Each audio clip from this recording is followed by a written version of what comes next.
여러분들 학교에서 좀 배웠지만 세계 문명의 발상지를 아시죠? 메소포타미아 문명, 그 다음에 이집트 문명, 인더스 문명, 황하 문명이 있습니다.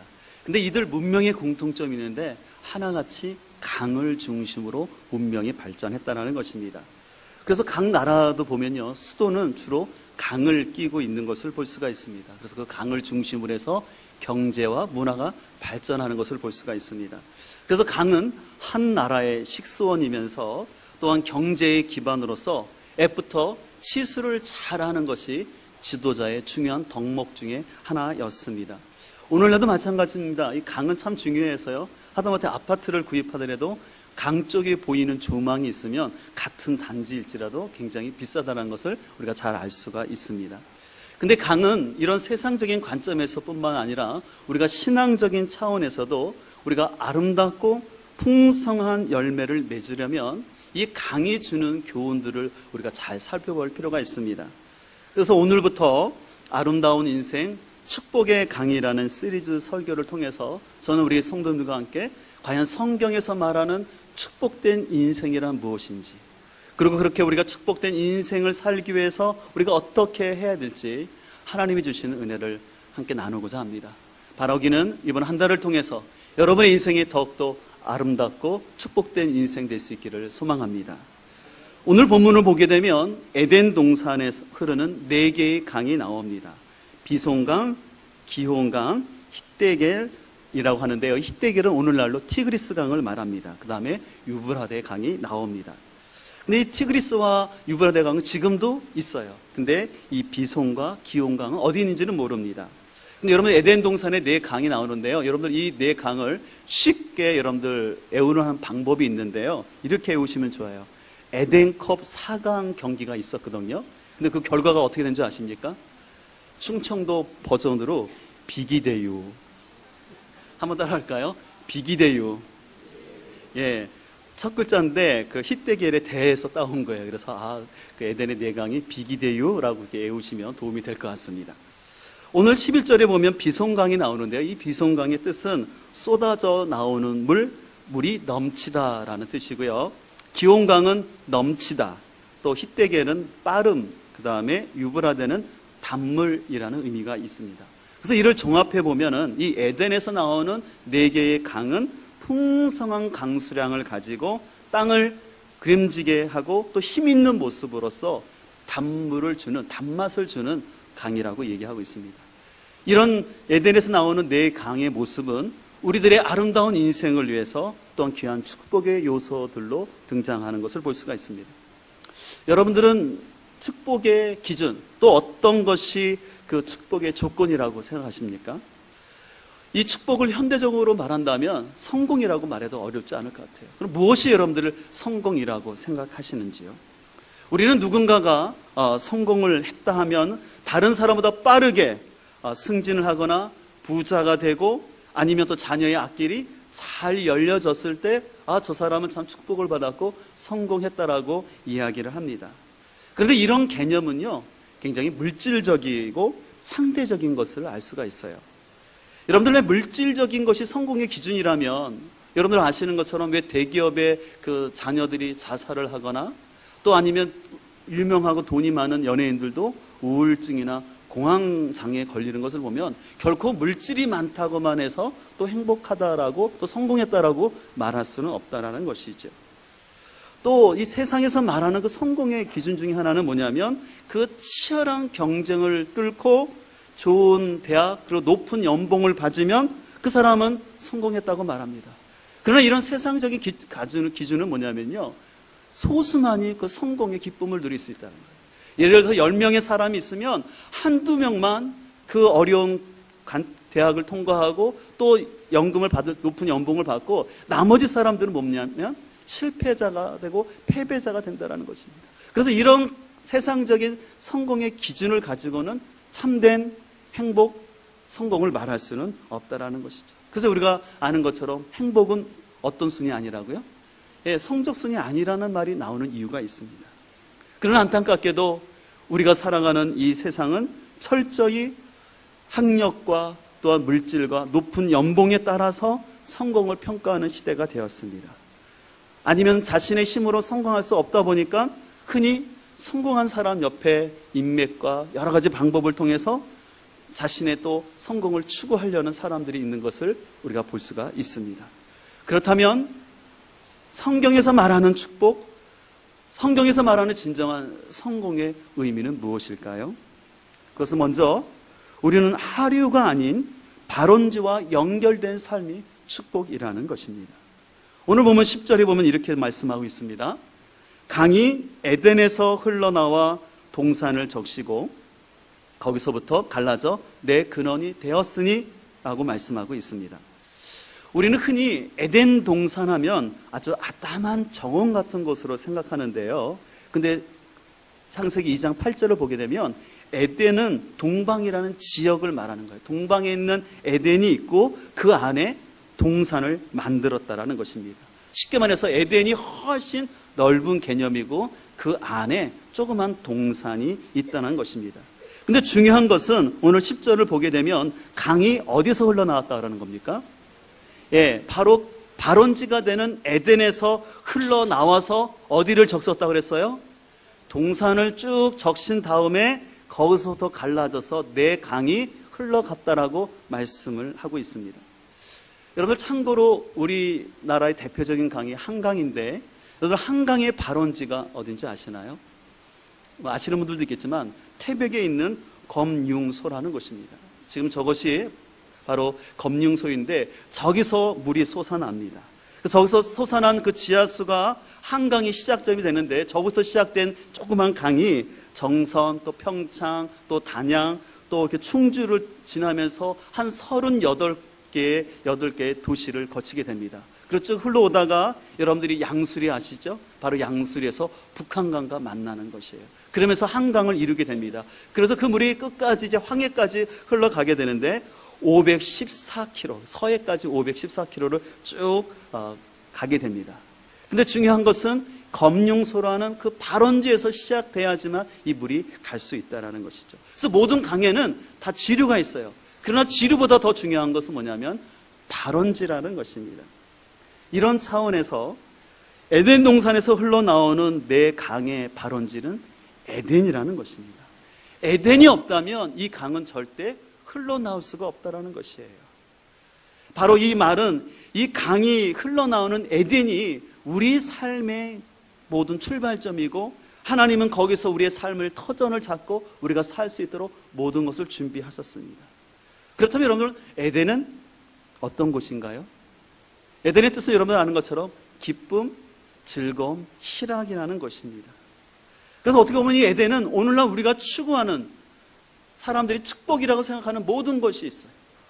그래서 모든 관계에 어려움이 없어서 벌거벗었거나 전혀 부끄러움이 없는 그 친밀한 관계 속에 있었고 그 에덴 동산에는 모든 것이 풍족하여서 마음껏 먹을 수 있는 아주 참으로 아름답고 부족함이 없는 곳이었습니다.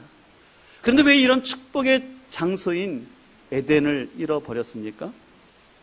그것은 바로 여러분 잘 아시는 것처럼 생명이 발원지와 같은 하나님을 떠나서 인간 스스로가 성공하고 하나님처럼 되려는 욕망에 라는 하류에 집착했기 때문에 그렇습니다. 그 단적인 예가 여러분들 바벨탑 사건이었어요. 바벨탑은 인간 스스로 자신의 삶을 구원하고 자신의 생명을 지키겠다라는 인간의 하류 문화가 만들어낸 한 현상이었습니다. 그렇다면 에덴 동산은 어떤 곳입니까? 여러분들 잘 아시는 것처럼 이 에덴 동산은 부족함이 없는 곳이었어요. 그래서 인간이 살 수 있는 모든 것을 잘 구비해줬어요. 그러나 하나님은 그 에덴이 진정으로 에덴 동산 되기 위해서 선악을 알게 하는 선악과만은 먹지 말라고 했습니다. 그 먹지 말라는 것은 피조물로서 그것이 그들의 한계선이고 경계선이었습니다. 이 말은 뭐냐면 인간의 행복은 뭐냐면 하나님이 정해 주신 그 경계선 안에 있을 때 참된 행복과 축복이 있다라는 것이에요. 그러나 안타깝게도 인간은 하나님이 만들어 놓으신 이 경계선을 넘어서 선악과까지 먹으면 내가 더 자유하고 내 눈이 더 밝아져서 더 능력이 있을 것이라는 착각 속에 그 경계선을 침범하고 말았습니다. 여러분 아는 것처럼 그 결과 인간에게 닥쳐온 고통이 있었죠. 마치 음주운전을 하면서 중앙선을 침범한 사람처럼 그 선악간을 따먹으로 말미암아 인간에게는 오히려 축복이 아니라 저주가 찾아왔습니다. 그래서 창세기 3장 17절은 이렇게 말하고 있습니다. 아담에게 이르시되 내가 내 아내의 말을 듣고 내가 내게 먹지 말라 한 나무의 열매를 먹었은즉 땅은 너로 말미암아 저주를 받고 너는 내 평생에 수고하여야 그 소산을 먹으리라. 땅이 내게 가시 덩풀과 엉겅퀴를 낼 것이다 라고 말하고 있습니다. 인간의 실패는 어디 있냐면 바로 인간 삶의 발원지 대신 하나님을 떠나서 스스로의 지르를 만들고 자신의 힘으로 금과 목마르지 않으려 하니라는 그 욕망 때문에 인간의 고통이 찾아왔다라는 것이죠. 그래서 그 결과 인간에게는 축복과 성공의 삶이 아니라 오히려 결핍과 실패가 반복되게 되었습니다. 그렇다면 우리가 어떻게 다시 이 축복의 삶을 회복할 수 있을까요? 그것은 자기 스스로 성공을 만들려는 조급함이 아니라 인생의 발원지가 되시는 하나님께 푹 적셔져야 할 줄 믿습니다. 다시 말해서 하나님이 만드신 그 생명 강가에 적셔져야 합니다. 오늘 10절에 보면 이렇게 말씀하고 있어요. 강이 에덴에서 흘러나와 동산을 뭐하고요? 적셨다라고 말하고 있습니다. 이 적시고라는 단어는 물을 마시게 하다, 물을 대다, 관계수로하다라는 뜻이에요. 여러분들 벼농사를 하는 농부가 자신의 물에 물을 대듯이 또 가뭄을 대비하기 위해서 관계수로를 잘 만들던 것처럼 우리가 진정으로 축복되고 성공된 삶을 살려면은 우리 삶의 근원 되신 하나님 앞에 관계수로가 잘 되어 있고 그를 통해서 우리가 충분히 적셔져야지만 우리 삶이 축복된 삶이 될 수가 있는 것입니다. 이 10절 말씀을 그 원어를 직역해보면 이렇게 번역할 수 있습니다. 그리고 강이 그 동산으로 마시게 해주기 위해서 에덴으로부터 나오고 그리고 거기로부터 그 자신이 나눌 것이다. 그리고 넷을 위한 머리가 되었다라는 것입니다. 머리가 되었다라는 것. 다시 말해서 하나님이 우리 삶의 머리가 될 때 우리의 삶이 풍성하다라는 것이죠.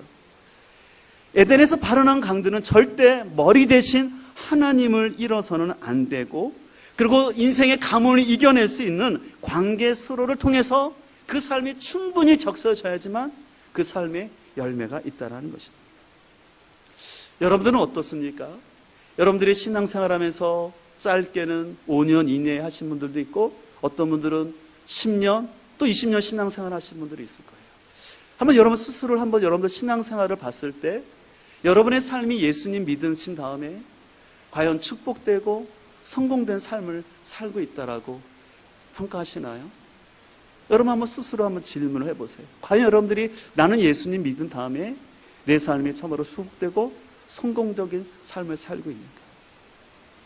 제가 볼 때는 안타깝게도 많은 성도들이 오늘 한국교회 성도들이 신앙생활은 하고는 있지만 막상 삶을 깊이 들여다보면 참 축복되고 성공적이었다라고 말하는 사람들은 별로가 없는 것 같아요.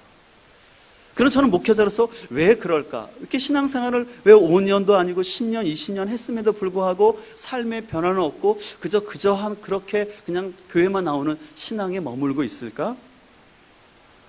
그것은 뭐냐면 아까 말한 것처럼 우리의 삶의 근원 되신 하나님 앞에 푹 적셔져야 하는데 푹 적셔지는 것이 아니라 그냥 하나님 앞에 나와서 슬쩍 지나가고는 세상적인 욕심만, 문어발처럼 욕심만 계속 내고 뻗고 있으니까 그 삶의 진정한 축복을 경험하지 못하는 것 같습니다. 무엇보다 이 생명의 근원 되신 하나님의 관계가 너무 얇다라는 것이에요. 너무 얇다 보니까 하나님과 깊은 관계가 안 되고 있어요. 그래서 마치 여러분 사람들이 목욕탕을 가게 되면 그 탕 속에 들어가서 충분히 그 물에 몸에 적셔지고 그래야지 거기서 다 때가 벗겨지고 몸이 회복되어지는데 어떤 사람이 그냥 등록하듯이 그냥 물만 살짝 뿌리고 오는 거예요. 그래서 어린아이들은 어떡합니까? 그 탕에 안 들어가려고 하지요. 푹 적셔지는 것이 아니라 그냥 물만 뿌리고는 목욕 다 했다고 나오려고 한다는 것입니다. 여러분들이 진정으로 축복된 삶을 살기를 원하십니까? 그렇다면 여러분들이 등목하듯이 물을 끼얹지 마시고 하나님 앞에서 깊이 적셔지는 관계수로가 만들어지기를 소망합니다. 여러분들 혹시 개들이 물을 먹는 모습을 보셨나요? 개는 물을 어떻게 먹나요? 핥아서 먹지요. 그래서 핥아서 먹다 보니까 개는 조금만 지나도 뭐예요? 또 목마른 거예요. 제가 그것을 보면서 물을 충분히 마시지 못하니까 물을 핥듯이 조금 마시고 나니까 금방 갈증을 느끼는 것처럼 여러분들이 신앙생활을 하시더라도요, 그냥 핥듯이 조금만 그렇게 해서는 여러분들이 진정한 축복의 통로가 될 수가 없다라는 것이에요. 저는 우리 성도들이 진정으로 주님 안에서 축복되고 성공된 삶 살기를 간절히 소망하는데, 그를 위해서 여러분들이 진정으로 우리의 생명과 기쁨과 풍성함을 주시는 그 축복의 발원지 되신 하나님 앞에서 푹 적셔지기를 간절히 소망합니다. 우리 옆에 사람을 좀 축복하며 이렇게 얘기했으면 좋겠는데요. 끼얹지 말고 적셔집시다. 그래요. 여러분들이 은혜 안에서 하나님의 은혜를 그냥 살짝 등목하듯이 끼얹고 마는 인생이 아니라 하나님의 그 생명 안에서 푹 적셔지는 은혜가 있기를 간절히 소망합니다. 우리가 하나님께서 주신 이 축복된 또 삶을 살기 위해서 우리에게 필요한 것이 있는데, 그것은 평안함보다는 경작하며 지키는 삶을 살아야 하는 것입니다. 오늘 본문 15절에는 이렇게 말씀하고 있습니다. 요 하나님이 그 사람을 이끌어 에덴 동산에 두어 그것을 경작하며 지키게 하셨다고 말하고 있어요. 이 경작하고 지키게 하신다는 것은 뭐냐면 보존한다는 것입니다. 보존한다는 것은 다른 말로 말해서 돌보다라는 것이에요. 그래서 하나님이 주신 것을 잘 돌보는 것, 보존하는 것, 그것이 인간의 축복된 길이라는 것이에요. 우리는 흔히 어떤 성공이라고 말하면 스스로 만들어내는 것이라고 그래요. 무에서 유를 창출하는 것이죠. 그래서 기업을 하는 사람이 맨손으로 사업을 시작해서 크게 일으키거나, 아니면 우리 어머님들이 하는 것처럼 시집 올 때 아무도 없는 그 가정에서 내가 열심히 이루어서 땅을 사고 자손들을 잘 길러내면 그것이 축복이고 성공이라고 말합니다. 근데 성경적 관점에서 제가 볼 때 축복이라는 것은 인간 스스로 만들어내는 것이 아니라 하나님이 이미 주신 것을 잘 돌보고 보존하는 것이 그게 축복이라는 것이에요. 여러분들이 열심히 노력해서 만들어낸 것 필요한 겁니다. 나쁜 건 아니에요. 그러나 성경적으로 가만히 볼 때 축복이라는 것은 없는 것을 만드는 것이 아니라 하나님 이미 주신 것을 잘 관리하는 거예요. 그러면 하나님이 에덴 동산에 사람을 두실 때 이미 사람에게 주신 것은 무엇입니까? 그것은 저는 가정과 하나님 맡겨진 사명이라고 생각합니다. 하나님께서 인간을 창조하셨어요. 근데 창조하실 때 맨 마지막에 창조하셨어요. 그래서 하나님이 인간을 창조하신 다음에 인간에게 어떤 것을 축복하시면 생육하고 번성하라 그랬어요. 그래서 가정을 통해서 생육하고 번성하라고 축복을 주셨고, 그리고 오늘 지금 말씀하신 것처럼 하나님께서 이 맡겨주신 에덴 동산을 잘 경작하고 지키는, 이를 돌보는 삶을 살면 그것이 인간에게 축복이고 성공이라고 말씀하셨습니다. 근데 오늘날 자꾸 사람들은요, 하나님이 이미 주신 이 가정과 나에게 맡겨진 사명을 지키기보다는 스스로 뭔가를 더 만들어내고 가지는 것이 자꾸 성공이라고 생각합니다. 그래서 어떤 사람들은 자신의 성공을 위해서 가정을 소홀히 하고, 그리고 내가 성공한 다음에 가정으로 돌아오겠다고 말하는데 그것은 올바른 우선순위가 아니라는 것이죠. 이제 우리가 수요일이면 추석 명절이 되는데, 이제 명절이 되면 고향에 자녀들이, 타지 나갔던 자녀들이 돌아옵니다. 또 이웃집에도 이렇게 사람들이 찾아오죠. 우리는 가만히 보면서 이렇게 말합니다. 어느 이웃집에 어떤 아들이 밖에 나가서 큰 차를 가지고 와서, 타고 와서, 아니면 또 외제차를 타고 와서 많은 선물 꾸러미를 그 부모님께 드리거나 용돈을 드리면, 아유, 저 집 자식은, 저 집은 성공했다라고 축복받았다고 얘기합니다. 나쁜 건 아닌 것 같아요. 그러나 문제는 그가 큰 차를 타고 외제차를 타고 아무리 선물을 준다 할지라도 그 자녀가 생명의 발원지 되신 하나님 떠나서 있다면, 그리고 자신의 성공을 위해서 가정을 지키지 아니하고, 그래서 부부간에 온전한 하나됨을 이루지 못하고 자녀들을 돌보지 못하는 가운데 물질적 것을 많이 가졌다고 성공이라고 말할 수가 없다라는 것이에요.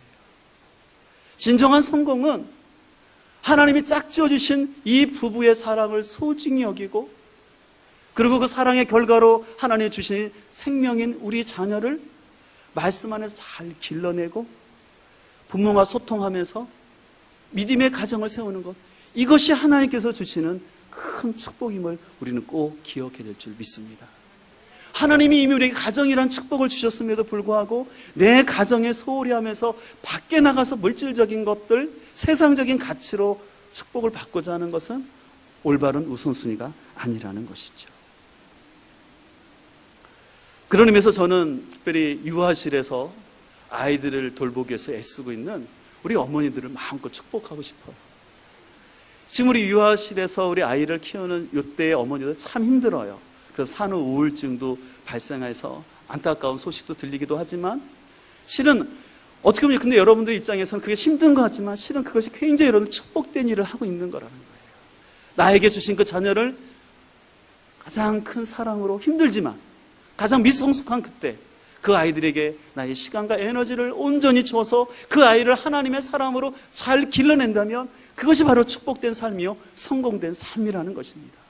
밖에 나가서 유명하게 캐리어 우먼이 되어서 멋있게 다니는 것이 진정한 성공이 아니라 하나님이 주신 나의 자녀들을 믿음 안에서 잘 길러내는 것, 이것이 복된 삶임을 우리가 기억할 수 있기를 간절히 소망합니다. 또 우리는 자꾸 성공이라는 걸 생각할 때 땀을 흘리지 않고 그냥 편하게 자유롭게 사는 것이 성공이고 축복이라고 말합니다. 몇 년 전에 초등학생을 대상으로 장래의 꿈이 무엇인지 알아봤더니요, 1위가 뭔지로 나온지 아십니까? 임대업자로 나왔어요. 그리고 청소년은 건물주가 꿈이라고 얘기를 했다는 것입니다. 어떤 사람들은 요즘 아이들이 영악해서 세상 돌아가는 걸 다 안다라고 말하는데 저는 이것은 오히려 어른들의 잘못된 가치관의 투영이라고 생각합니다. 자꾸 미디어에서는 뭐가 나옵니까? 어떤 연예인이 성공해서 어디 강남 어디에 땅을 빌딩을 샀고 거기서 월세 얼마큼 받고 있다. 그래서 그걸 가지고 이렇게 뭐 여행 가고 자꾸 그런 걸 보여주니까 자꾸 우리는 어떤 걸 소망합니까? 초등학생의 꿈처럼 임대업자가 되거나 아니면 건물주가 되는 거예요. 여러분 결코 저기 임대업이 나쁜 것이 아닙니다. 그리고 임대업 쉬운 거 아니에요. 그래서 공부도 많이 해야 되고 여러 가지 애를 많이 써야 되는 거예요. 그러나 한 번쯤 우리는 생각을 해봐야 된다는 거예요. 우리 사회에서 성공한 기준은 예전에 연봉이었다면 최소한 빌딩이 된 것 같아요. 빌딩 한 채는 있어야 전 성공했다고 얘기하는 것 같아요. 그래서 그 빌딩에서 나오는 그 월세로 외제차를 타고 다니고 자유롭게 여행 다니면 그것이 성공이라고 생각합니다. 근데 성경은요, 그런 불로소득이 아니라 자신의 사명을 잘 알고 경작하고 지키는 것, 이것이 인간의 축복이라고 말씀하고 있습니다. 성경은 단순히 크고 빠름보다는 자신의 사명에서 끝까지 지키는 사람, 그것이 성공이라고 말씀하고 있습니다. 이런 면에서 인간의 실패는 무엇이냐면 강둑을 벗어난 홍수처럼 인간의 욕심으로 가정을 지키지 못하고 자신의 사명을 쓸어버린 거예요. 자신의 사명을 생각하지도 아니하고 그저 세상적인 욕망 가운데 흘러가는 것, 저는 그것이 인간의 실패라고 생각합니다. 그러나 하나님께서 인정하셨던 사람들의 특징을 보게 되면요, 세상적인 높음보다는 자신의 사명을 끝까지 감당한 사람들이었습니다. 그런 의미에서 인류 역사상 가장 성공한 분이 계시는데 바로 그분은 예수 그리스도십니다. 예수님은 십자가가 실패의 상징처럼 보였지만 그 끝까지 십자가를 지심으로 말미암아 인류 구원을 향한 하나님의 뜻을 성취하신 줄 믿습니다. 예수님은 십자가에 지셨을 뿐만 아니라 부활 승천하셔서 또 우리를 위해서 이 시간도 중보하시며 인류의 구원자가 되신 것을 우리가 알 수가 있습니다. 만약에 예수님이 십자가라는 사명이 아니라 단순히 이스라엘의 왕관이라는 사적인 욕심만 꿈꾸셨다면 우리에게는 결코 구원이 이루어지지 않았습니다. 예수님뿐만 아니라 그래서 예수님을 따랐던 12 제자들이나 바울 사도 역시도 자신의 일의 크기나 유명성에 상관없이 자신이 맡겨주신 자리에서 끝까지 최선을 다했어요. 그래서 그들은 하나같이 성공했던 사람들입니다. 그래서 실제로 예수님의 제자들의 마지막 자리는 순교의 자리였어요. 오늘날 세상의 관점으로 본다면 이처럼 실패한 사람들은 없는 것 같아요. 그러나 하나님이 보실 때는 그 예수님의 말씀을 전하다가 순교한 그 제자들과 사도 바울이야말로 진정으로 하나님의 축복을 받은 사람이요 성공자인 줄 믿습니다. 그래서 여러분들, 성공의 정의를 전 이렇게 내리고 싶어요. 물질적 비만이 아니라 하나님께서 내게 주신 사명을 완성하는 것입니다. 여러분들 진정한 성공을 원하십니까? 그렇다면 단순히 이런 물질의 비만을 추구하지 마시고 여러분께 맡겨진 사명이 무엇인지를 알고 그 사명을 끝까지 완수할 수 있기를 간절히 소망합니다. 그러나 안타깝게도 오늘날 크리스찬들 중에서도 하나님을 믿는다 하지만 막상 추구하는 건 물질적 비만입니다. 그러니까 자꾸 물질적 비만을 추구하다 보니까 주일은 교회로 나오는 것 같지만 나의 삶의 중심은 더 물질이에요. 계속해서 그 물질적에 집착하면 집착할수록 안타깝게도 영적인 성인병이 생겨서 하나님께서 나를 부르신 그 구원의 간격을 자꾸 잊어버리고 하고, 때로는 그 구원의 간격을 알면서도 그냥 그거는 신앙적인 영역으로 생각하고 밖에 나가서는 그냥 세상적인 방법으로 살아가는 것이 당연한 것이라고 생각하고 있습니다. 근데 죄송하지만 그것이 영적인 병들은 현상이라는 것이에요. 여러분은 하나님이 진정으로 우리의 성공과 축복을 원하신다고 믿습니까? 저는 분명히 확신합니다. 저는 그것을 어떻게 알 수 있냐면, 하나님은요, 우리의 진정한 성공과 축복을 위해서 인간이 선악과를 따먹고 하나님이 배신할 수도 알음에도 불구하고 선악과를 허락하셨다라는 것이에요. 여러분들, 인류 역사는요, 절대로 이인자를 두지 않아요. 왜 이인자를 두지 않습니까? 배신할까 봐. 그래서 인류를 역사를 보게 되면 절대 그 지도자는 이인자를 놔두지 않았어요. 배신의 두려움 때문에. 그러나 하나님은요, 인간이 하나님을 배신할 줄도 아시면서도 선악과를 주셨어요. 왜냐하면 절대 하나님이 인간을 로봇처럼 만들지 않기를 원하셨어요. 인격적인 관계로 하나님을 섬기는 그 축복의 관계를 맺기 원하셨어요. 인간이 배신할 줄도 아면서도 선악과를 만드셨다는 것은 저는 거기서 하나님의 자신감을 봤어요. 자신이 있기 때문에 인간이 선악과를 먹고 타락한다 할지라도 그들을 다시 구원할 하나님의 섭리와 대비가 있기 때문에 만드셨고, 이 모든 과정들을 통해서 진정한 성공을 우리에게 주고자 하셨다는 것이죠. 그래서 여러분들, 이 선악과는요, 우리를 시험에 들게 하는 함정이 아니라 우리를 진정한 축복을 위한 경보 장치라는 것입니다. 하나님 말하는 거예요. 너희가 진정으로 축복되고 성공된 삶을 살기를 원하느냐? 그렇다면 이 선은 넘지 말라는 거예요. 이 선악과라는 경보기가 있으니까 그거를 만지지 말라라고 우리에게 사인을 주신 것이었습니다. 그러나 안타깝게도 인간은 인간의 욕망을 가지고 그 경보기 같은 선악과의 손을 대므로 인간에게 허락하셨던 축복과 성공은 사라지고 저주와 고통이라는 요란한 사이렌 소리가 계속 울리는 것이에요. 여러분들 주변에 살다 보면 119나 아니면 경찰차, 아니면 구급차가 지나는 사이렌 소리를 들어본 적이 있습니까? 그 요란한 소리를 이루 말할 수가 없어요. 또 우리나라는 점잖은 편인데요, 미국 같은 데 가서 한번 들어보세요. 굉장한 사이렌 소리가 울리고 다닙니다. 실은 사고가 나서 울리는 것뿐만 아니라 영적으로 본다면 지금 실은 우리의 삶 속은 하나님과의 관계가 단절됨으로 인해서 너무나 많은 사이렌 소리가 가득한 거예요.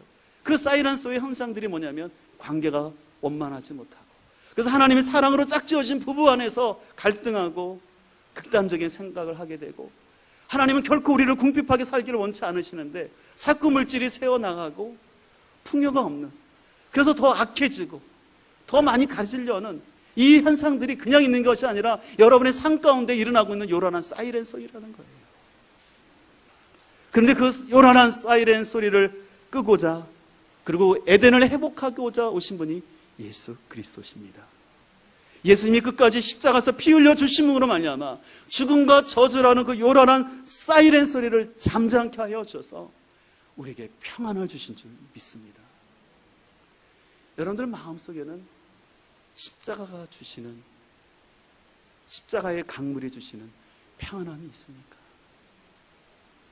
어떤 사람들은 신앙생활을 하면서도 그러나 그 주님이 주시는 그 잔잔한 평화 가운데 거하는 것이 아니라 자꾸 세상적인 욕망을 가지고 손을 대서는 안 돼야 할 것들 자꾸 손을 댐으로 인하여서 관계 안에서 또 물질적으로 자꾸 시끄러운 소리가 나는 것을 볼 수가 있습니다.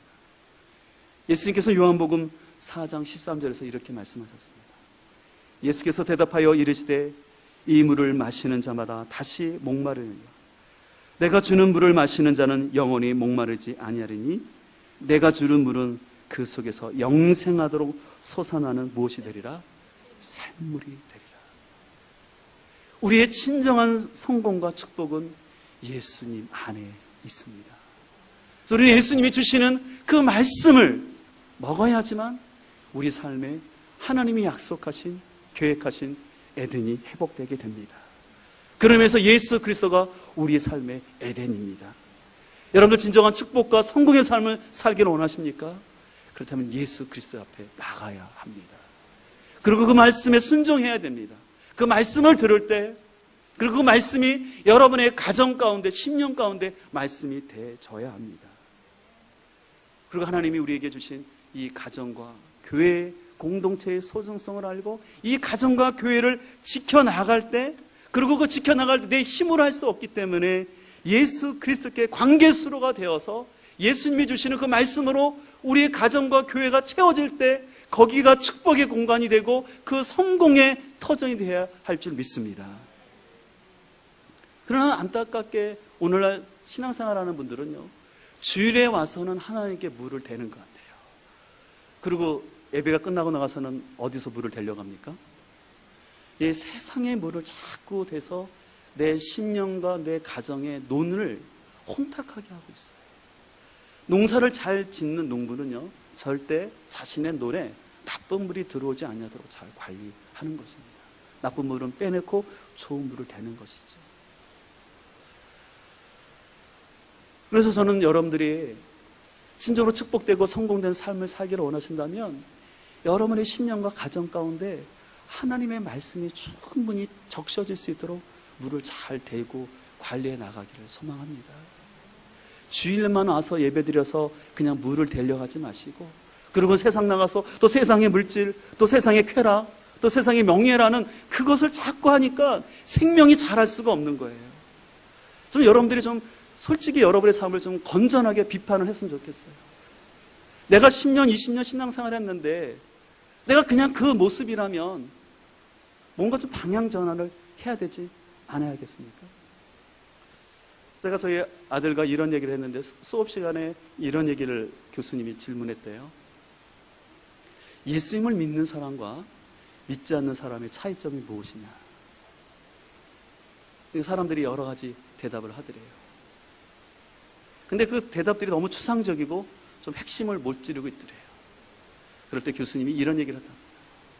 예수님 믿는과 믿지 않는 사람의 차이점은 가치관의 변화다. 저는 굉장히 통찰력이라고 있는 성장입니다. 물질을 바라보는 가치관이 바뀌는 거예요.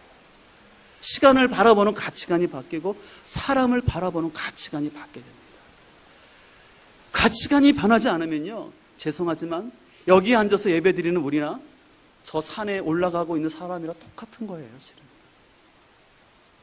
그래서 신앙생활한다라는 것은 우리의 가치관을 바꿔내는 것이에요. 근데 여러분들 사람의 가치관은 그렇게 쉽게 안 변해요.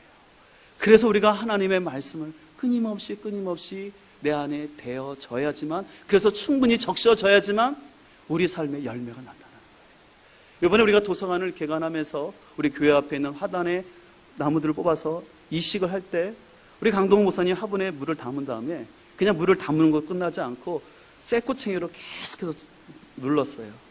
왜 그런지 아십니까? 예, 사이사이에 물이 다 들어가라고. 또 우리가 개관식을 하면서 또 화분이 왔거든요. 저희가 다시 분갈이를 했어요. 왜 한지 아십니까? 좀 몰랐는데요. 화분을 오게 되면 그 안에 그러니까 스티로폴이 한 반 이상이 되고 중간에만 흙이 있는 거예요. 그러니까 화분이 죽는 거였어요. 저는 제가 화분을 잘 못 키우는 줄 알았더니 그런 이유가 있었더란 거예요. 그래서 아는 사람들은 화분이 들어오면 어떻게 하냐면 분갈이를 다시 하는 거예요. 그래서 흙을 가득 채워놓고 물을 충분히 줘야지만 그 아름다운 꽃들이 계속 피어가는 거예요. 그와 마찬가지로 우리의 삶이, 여러분의 삶이 더욱더 풍성하고 축복된 삶을 살기를 원한다면 우리는 겉에만 적시는 것이 아니라 깊이 깊이 하나님의 말씀이 내 가슴에 심겨져야지만, 그래서 여러분의 가치관이 변화야지만 거기에서 하나님의 축복된 삶이 나타날 줄 믿습니다. 여러분들 절대 신앙생활은 허락한 것이 아니에요. 허락하지 않습니다. 그냥 내가 10년, 20년 꾸준히 했다고만 되는 건 아닌 것 같아요. 본질을 잡아야 되는 거예요. 우리 신앙의 발원지가 되시는 그 하나님의 메시지를 분명히 붙잡고 그 가치관에 충분히 적셔져야지만 그 물이 흘러갈 때 거기서 생명의 역사가 나타나지 않겠습니까? 그렇다면 여러분들 직장 생활을 할 때 가치관을 바꾸는 거예요. 예전에 그냥 내가 먹기 살기 위해서 했다면 내가 이 직장 생활하는 것이 하나님의 영광과 나를 구원하신 하나님의 그 사명을 감당하려는 그 마음 가지고 하면서 직장 생활을 할 때 인간관계 갈등이 있죠. 얄미운 사람도 있고 나를 모함하는 사람도 있어요. 그럴 때마다 내가 어떻게 그리스도인으로 반응할까를 생각하면서 그들과는 다른 가치관과 다른 말을 할 때 저 사람은 뭔가 다르구나 라고 해서 그 사람들이 나라는 지리를 통해서 생명의 발원지 되신 하나님께로 갈 수 있도록 해야 될 줄 믿습니다. 그냥 직장을 그냥 내가 그냥 먹고 살기 위해서 어쩔 수 없이 가는 것이 아니라 내가 있는 그곳에서 하나님의 통로로서 그리스도인다운 가치관을 가지고 살아감으로 인하여 하나님을 알지 못하던 그 사람들이 나라는 지혜를 통해서 하나님께로 갈 수 있도록, 이것이 바로 우리의 삶의 축복이고 저는 성공이라고 믿습니다. 제가 오늘 칼럼에도 제가 추석 때 해야 될 버킷리스트를 좀 써봤어요. 제가 그걸 적다 보니까 참 할 게 많고 여러 가지 분주한 게 많아요. 그 중에서도 근데 제가 꼭 우선순위로 들고 하자 하는 것은 제가 계속 요즘 독서에 대한 걸 많이 강조하고 있는데, 이번에도 또 책을 좀 들고 완전히 한 500페이지가 되는 책인데 또 읽으려고 해요. 제가 왜 성경만 가지고 또 공부하지 않고 왜 또 일반 책을 많이 읽으려고 하냐면, 그것을 통해서 더욱더 제 삶이 적서지고 더 풍성해지기를 원하는 거예요. 제가 단순히 그냥 이 정도에서 여기가 좋사오니 하고 그냥 안주하고 그냥 있는 것이 아니라, 진짜 하나님께서 원하실 때 더 우리가 헌신하고 더 나가기 위해서 더 제 자신을 말씀으로 채워야 되기 때문에, 더 말씀이 채우기 위해서는 더 말씀이 더 잘 들려지고 더 보여지도록 더 많이 공부를 해야 되고 노력을 하는 것입니다. 진정한 성공이라는 것은 하루의 삶을 지향하는 사람의 평가나 단순히 높아 올라감이 아니라 생명의 발원지 되신 하나님께서 우리에게 주신 가정을 잘 돌보는 것입니다. 그리고 하나님이 여러분이 맡겨준 사명, 그것이 작든지 크든지 그것을 최선을 다해서 감당하는 것입니다. 바로 그 자리가 축복의 자리요 성공의 자리일 줄 믿습니다. 그래서 여러분, 작은 성공을 한 사람은요 어디 가서도 할 수가 있는 거예요. 그래서 그런 말이 있어요. 주일학교 설교를 제일 잘하는 교육자가 작년 설교도 잘한다. 아이들에게 은혜를 끼치면 당연히 어른들에게도 은혜를 끼치는 설교자가 될 수 있다. 그러면서 여러분들, 교사들이 절대 소홀한 직분이 아닙니다. 나에게 맡겨진 한 영혼을 내가 어떻게 섬기고 그 아이에게 대하느냐가 나의 사역의 문을 열어줄 수도 있고 하나님이 거기서 스톱시킬 수도 있는 거예요. 저는 하나님이 여러분에게 주신 그 사역의 문들을 여러분들이 닫지 않기를 소망합니다. 어떤 분들은 사역을 맡겨놨을 때 스스로 문을 닫는 분들이 있어요. 안타까움이 있어요. 저는 여러분들의 사역의 문을 닫는 것이 아니라 더욱더 넓혀지고 그것을 통해서 많은 사람들을 더 복되게 하고, 그로 말미암아 여러분의 삶이 더 풍성해지는 은혜가 있기를 간절히 소망합니다. 특별히 이번 추석을 맞이해서 여러분 다시 한번 자녀들 또 이렇게 친척들 모이면 어느 대학 갈 거니 물어보지 마시고요. 연봉 얼마 받니 물어보지 마시고, 집 언제 살 거니 물어보지 마시고, 여러분의 자녀들과 친척들의 부모님의 영적 사항을 잘 살피셔서 그분들이 생명의 근원 되신 하나님께 잘 관계수로가 되어 있는지 거기에도 관심을 갖고 그 일을 위해서 우리가 조그맣게나마 쓰임받을 수 있기를 소망합니다.